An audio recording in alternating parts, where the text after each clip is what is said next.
இன்றும் பிற்பகல் 11 மணி முதல் மாலை 5 மணி வரையில் தலதா தரிசனத்துக்காக பக்தர்களுக்கு சந்தர்ப்பம் வழங்கப்பட்டுள்ளது.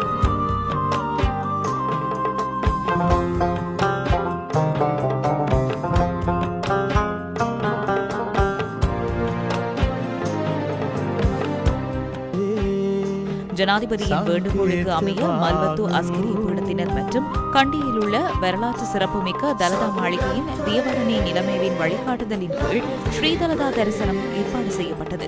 14 வருடங்களின் பின்னர் இம்மாதம் 18ஆம் தேதி ஆரம்பமான ஸ்ரீதலதா தரிசனம் நாளையுடன் நிறைவடைய உள்ளது. பாரிய அளவிலான பக்தர்களுக்கு ஸ்ரீதலதா தரிசனத்தில் ஈடுபட சந்தர்ப்பம் கிடைக்கப்பெற்றுள்ளது.